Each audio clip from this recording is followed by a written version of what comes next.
What you're about to hear about Erika Kirk is something no one else is talking about. And by the end of this, you'll know everything. And you're going to look at this story much, much differently. Because when we put everything together, the timeline tells its own stories. Think about it, from pageants to power to a timeline that raises very, very serious questions. We answer those questions in this final episode of our three-part series, Erika. Seriously? Part 3. Welcome to the Joe Rosano Show. Okay, folks, going year by year, one timeline, one story, and we're looking for one thing. What matches and what doesn't? Now, before we run down the timeline of all things Erika, if you like this kind of content, please click that subscribe button. Please comment, like, and share with your friends for all latest episodes. And if you missed part 1 or part 2, click the notification bell, and that will give you all the episodes of the Joe Rosano Show. So let's start right here, 2007. Okay? She's playing basketball at Regis University. But when you look at the record, she only played 8 games. 8 games. And yet, she claims she played for 2 years. 8 games, 2 years, doesn't line up. Now, if you think that's weird, 2008 really gets weird. This is a time that is just unclear because during this period, she seems to go missing. There's a gap. Now, according to her, she locked herself away somewhere between 6 to 8 months.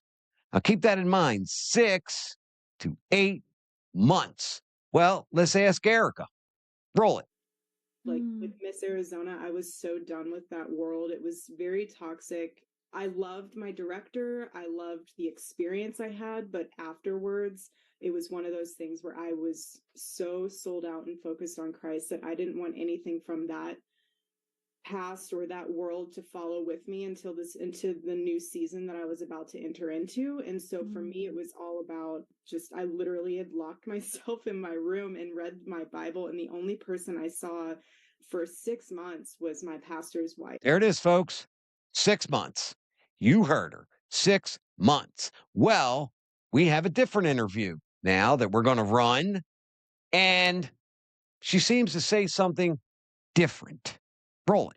I prayed for God to just strip my ego from all of that stuff, all of that world, all of the plastic hat crown stuff with the banner. That was just, it was me from the standpoint of a philanthropic side, but the hometown hero thing was just weird and it was unhealthy and it was just ego fueling.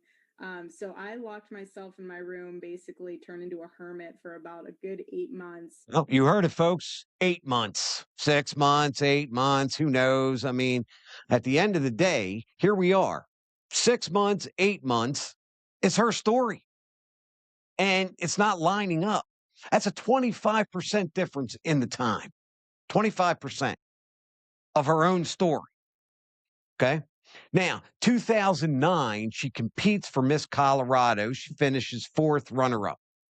At the same time, she creates everyday heroes like you. Reportedly, that entity made less than $50,000 a year, but there's no visible tax filings. And she's at Loyola Marymount University in California competing for Miss Colorado. So the question becomes, how's all this happening at the exact same time? Well, we're going to move to 2010, okay? She competes for Miss Arizona. She's 1st runner-up. And then she begins dating Tyler Sanford, a minor league baseball player. Now, they appear together in the music video. You may have seen this by Emerson Drive. She's my kind of crazy. She's my kind of crazy. 2011, folks. Now she's at Arizona State University. She competes again, and this time she wins. Miss Arizona. So she begins serving as Miss Arizona in 2012. She's gaining visibility in her philanthropy, and she launches Romanian Angels under Everyday Heroes Like You. Remember that one, okay? Because it's the same pattern. Visibility increases, but financial activity stays limited.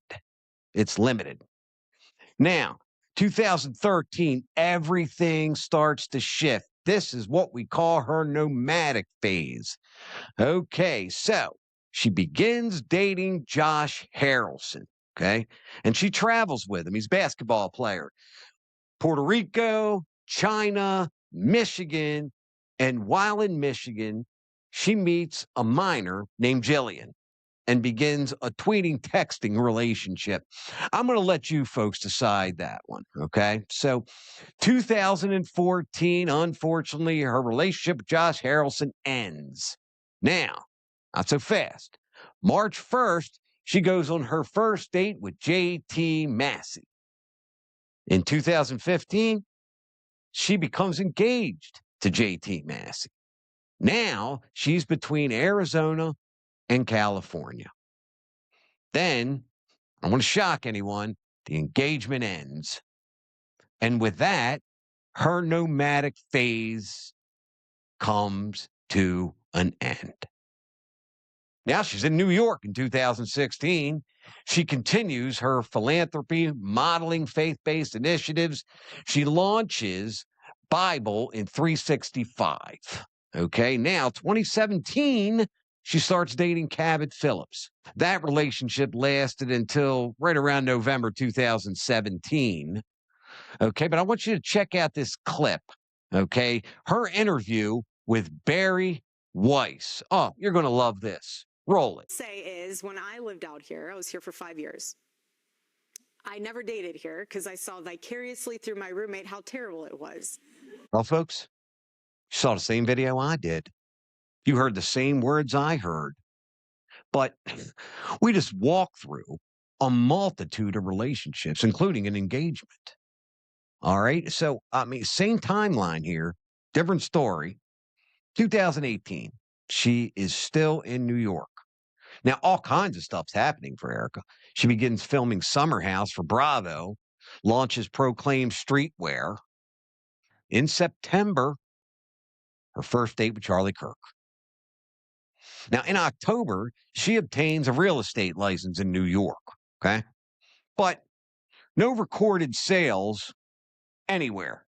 The pattern remains the same. Nonprofits, clothing line, real estate agent, still under $50,000 a year. And some say that her real estate license was an arrangement for personal use. Again, little to no activity. 2020, December, she gets engaged to Charlie. Congratulations. Move to 2021. Okay. In May, they're married. Okay. This is where I got to pause because before she marries Charlie, she was reportedly worth $2 million. $2 million. So the question becomes, Erika, where'd you get that money? Where'd the money come from? And then what comes after? Charlie is assassinated. Through Give, Send, Go, she raises over $5 million. His life insurance reportedly worth $10 million. That's $15 million. And now she is the CEO, Turning Point USA. That's the timeline. So let's review. A claim of playing 2 years of basketball. She only played 8 games. She locks herself away for 6 or 8 months. Based on her own words, she's not even sure which. Okay. She competes for Miss Colorado while she's living in California. She shoots her shot at Miss Arizona, finishes first runner up.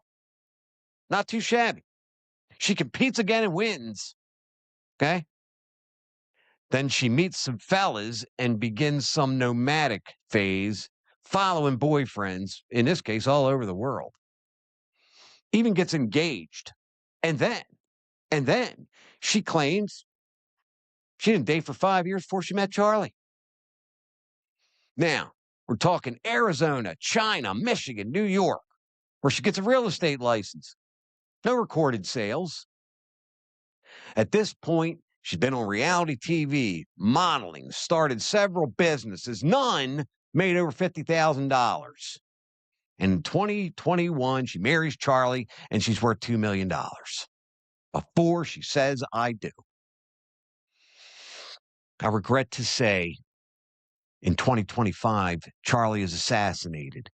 Erika receives upwards of $5 million through Give, Send, Go and $10 million for Charlie's life insurance. Then she becomes the CEO of Turning Point USA. It's just the facts lined up, folks. That's all it is. And I will let you decide. Once again, appreciate you tuning in to Joe Rosano's show. We'll see you later for your questions and comments. Thank you. See you next time. Thank you so much for watching. If you like this type of content, please kindly hit the subscribe button, like, share, comment, click the notification bell for all latest episodes of The Joe Rosano Show.